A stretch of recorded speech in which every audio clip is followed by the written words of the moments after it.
এই যে এটা দীঘলীয়া ইতিহাস আপোনালোকৰ আছে, মোৰ যিমান দূৰ সীমিত জ্ঞানেৰে ঢুকি পোৱা অভিজ্ঞতাৰ ভিত্তিত যদি মই কওঁ, হয় আজিৰ যিটো মূল ইছ্যু জনজাতিকৰণৰ ন্যায্যতা, নিশ্চিতভাৱে অসমৰ অন্যতম ভূমিপুত্ৰ হিচাপে আপোনালোক জনজাতিকৰণ পাবলগীয়া এটা জনগোষ্ঠী হয়। মই এইটো অকপতে মই কওঁ। কিন্তু আজি যে এই পৰিৱেশটো হৈছে, বছৰৰ পিছত বছৰ ধৰি ছয় জনগোষ্ঠীৰ প্ৰতিটো সংগঠনে বা আপোনালোকৰ চুতীয়া ছাত্ৰ সন্থা বা চুতীয়া যুৱ ছাত্ৰ পৰিষদ, যিমানবিলাক চুতীয়া সন্মিলন আছে, অনুষ্ঠান আছে, সকলোৱে যে ধাৰাবাহিকভাৱে এনেকৈ আপোনালোকে এতিয়া আন্দোলন কৰি থাকিবলগীয়া হৈছে,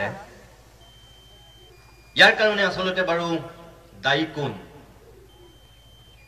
এই পৰিৱেশটো আজি সূচনা নহলহেঁতেন যদি কেতিয়াবাই আপোনালোকৰ এই কথাখিনিয়ে য'ত গুৰুত্ব পাব লাগিছিল, যিখিনিয়ে আন্তৰিকতাৰে এই সমস্যাটোক আগুৱাই লৈ যাব পাৰিব লাগিছিল, সেইখিনি যদি কৰিলেহেঁতেন, মই ভাবো চাগে আপোনালোক আজি ইমানেই প্ৰখৰ ৰ'দকো নেওচি এনেকৈ ইয়াত গছৰ তলত ছাঁত বা এই ৰ'দ নেওচি বহি সমাৱেশ কৰিবলগীয়া নহলহেঁতেন।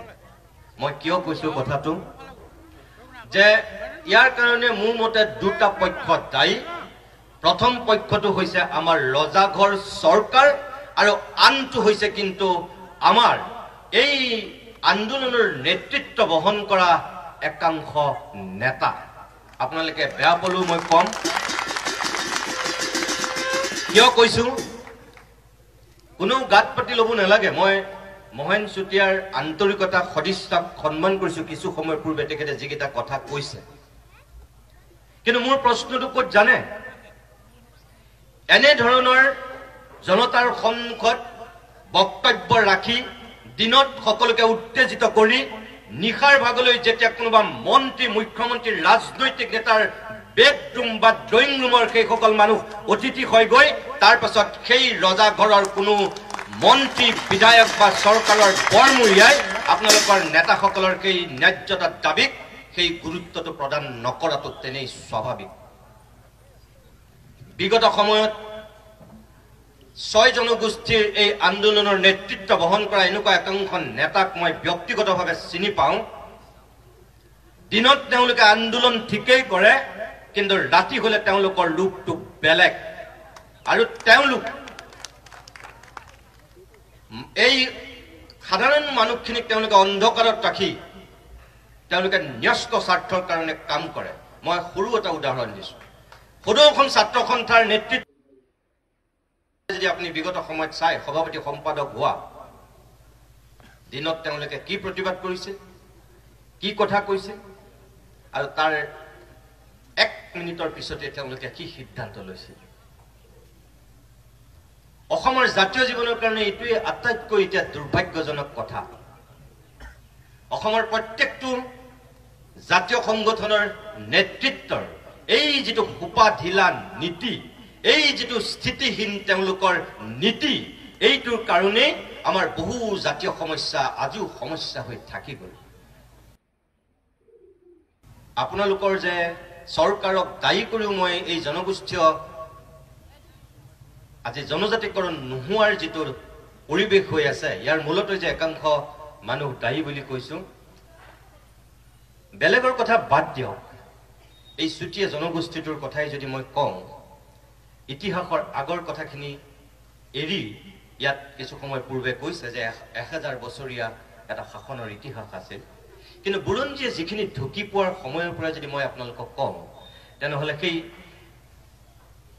1187 চনৰ পৰা যদি বীৰপালৰ সময়ৰ পৰা চুতীয়াৰ ৰাজত্বৰ কথাখিনি আমি চাওঁ, তেতিয়াহ'লে আমি দেখিম যে 337 বছৰ এই জনগোষ্ঠীটোৰ 18জন ৰজাৰ ৰাজত্বৰ আমি এটা ইতিহাস পাওঁ। তাৰ আগৰখিনি মই বাদেই দিছোঁ। এই 337 বছৰৰ যিটো আপোনালোকৰ এইফালে দিকৰাই নদী, এইফালে দিচাং, এই উত্তৰ পূব যিখন আমাৰ অসম, এই উত্তৰ পূব সীমান্তৰ এই অসমখনৰ যিটো শাসন আছিল, আহোমসকল 1228 খ্ৰীষ্টাব্দতহে আহিছিল। তাৰ পূৰ্বে যিকেইটা ভূমিপুত্ৰই এই অসমখনৰ এটা জনগাঁথনিৰে শাসন কৰিছিল, সেইসকলৰ ভিতৰত অন্যতম শক্তিশালী জনগোষ্ঠীটোৱে আছিল আপোনালোক, এই চুতীয়া জনগোষ্ঠীটো। আটাইতকৈ শক্তিশালী ৰজাজনী আছিল দ্বিতীয়জন ৰজা। আপোনালোকে সকলোৱে জানে, মই সেইখিনি কথা কোৱাৰ কোনো প্ৰয়োজন নাই। ৰত্নধ্বজ 35 বছৰ তেওঁ ৰজা হৈছে, বীৰপাল 33 বছৰ ৰজা হৈছে, আৰু আটাইতকৈ শেষৰজন নীতিপাল তেওঁ মাত্ৰ 2 বছৰ ৰজা হৈছে। আৰু তেওঁ সময়খিনিৰ পিছতেই আপোনালোকৰ যিহেতু সেই ৰাজত্বৰ অৱসান ঘটিছিল, অৰ্থাৎ 1524 খ্ৰীষ্টাব্দত যেতিয়া এই চুতীয়া ৰাজ্যৰ অৱসান ঘটিল, সেই 1187 চনৰ পৰা যদি মই কওঁ, 2007 চনত এই চুতীয়া জনগোষ্ঠীটোৰ প্ৰথমখন বুৰঞ্জী স্বৰ্ণলতা বড়ো আৰু ডক্টৰ ডম্বৰুধৰ নাথে প্ৰকাশ কৰিলে। কিয়? মোৰ প্ৰশ্নটো হ'ল, এই জনগোষ্ঠীটোৰ ইমান এটা ইতিহাস আছিল, ইমান এটা ঐতিহ্য আছিল, ইমান এটা পৰম্পৰা আছিল, ইমান এটা অসমখনত আধিপত্য আছিল, আহোমে 600 বছৰ ৰাজত্ব কৰিছিল। তাৰ পূৰ্বেই সৰ্বাধিক সময় এই উত্তৰ পূব অসমত শাসন কৰা জনগোষ্ঠীটোৰ যি বুৰঞ্জীয়ে ঢুকি নোপোৱা সময়খিনি কথা বাদ দিওঁ, বুৰঞ্জীয়ে ঢুকি পোৱা সময়খিনিক লৈয়ে যদি আমি কওঁ, এই 337 বছৰ ৰাজত্ব কৰা এই জনগোষ্ঠীটোৰ এখন পূৰ্ণাংগ বুৰঞ্জী ৰচনা হ'বৰ কাৰণে কিয় 820 বছৰ সময় লাগিল? মোৰ এইটো এটা প্ৰশ্ন।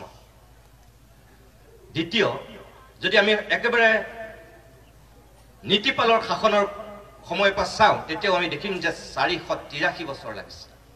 এই 1524 চনৰ পৰা 2007 চনলৈ আপুনি চাওক, এই এখন পূৰ্ণাংগ বুৰঞ্জী লিখিবৰ কাৰণে 483 বছৰ লাগিল। গুৱাহাটী বিশ্ববিদ্যালয় 1948 চনত স্থাপন হৈছিল। 1948 চনত স্থাপন হোৱা গুৱাহাটী বিশ্ববিদ্যালয়ে অসমৰ বিভিন্ন জাতি জনগোষ্ঠীক লৈ গৱেষণা কৰিলে, অধ্যয়ন কৰিলে, বহুতে PhD ল'লে, বিশ্ববিদ্যালয়ৰ অধ্যাপক হ'ল, বুৰঞ্জীবিদ হ'ল, কিবা কিবি ঢেৰ হ'ল। কিন্তু এই চুতীয়া জনগোষ্ঠীটোৰ এখন বুৰঞ্জী অসমৰ প্ৰথমখন বিশ্ববিদ্যালয়ে, গুৱাহাটী বিশ্ববিদ্যালয়ে কোনো এজন গৱেষক কিয় নোলালে চুতীয়াৰ এখন বুৰঞ্জী প্ৰণয়ন কৰিবৰ কাৰণে? চুতীয়া আপোনালোকৰ এই জনগোষ্ঠীটোৰ মাজৰ পৰা এনেকুৱা দুজন উচ্চ শিক্ষিত মানুহ কিয় নোলালে যে আপোনালোকৰ যিটো পৰম্পৰা, যিটো ঐতিহ্য, যিটো সংস্কৃতি, যিটো স্বাধিকাৰ, স্বাভিমান উত্তৰ প্ৰজন্মক জনাবৰ কাৰণে, এই জনগোষ্ঠীটোৰ যিটো ইতিহাস আছিল, সকলোখিনি সুৰক্ষিত সংৰক্ষিত অৱস্থাত ৰাখিবৰ কাৰণে এখন পূৰ্ণাংগ বুৰঞ্জীৰ যে দৰকাৰ আছিল, কিয় এই কথাটো ভবা নহল? মই এটা কথা স্বীকাৰ কৰোঁ, বুৰঞ্জী লিখাৰ প্ৰক্ৰিয়া আহোমৰ দিনৰ পৰা আৰম্ভ হৈছে। চুতীয়াসকলৰ দিনত বুৰঞ্জী লিখাৰ প্ৰক্ৰিয়াটো হয়তো নাছিল। এতিয়ালৈকে আমি তেনেকুৱা বুৰঞ্জীত উল্লেখ পোৱা নাই, সেইটো মই মানো। কিন্তু তেতিয়াৰ কথা বাদ দি এই আধুনিকময় অসমখনৰ কথা যদি আপোনালোকক কওঁ, এই যিটো বৌদ্ধিক আন্দোলন হ'ব লাগিছিল, এই ৰাজপথৰ, এই খেলপথাৰৰ বিপ্লৱ, এই আন্দোলনৰ লগতে চুতীয়া জনগোষ্ঠীটোৱে মই ভাবো কেতিয়াবাই সেই বৌদ্ধিক আন্দোলনটো কৰিব লাগিছিল, যিটো নকৰাৰ কাৰণে আজি আপোনালোকে তাৰ কিছু ফল ভুগিছে বুলি মোৰ এটা বিশ্বাস।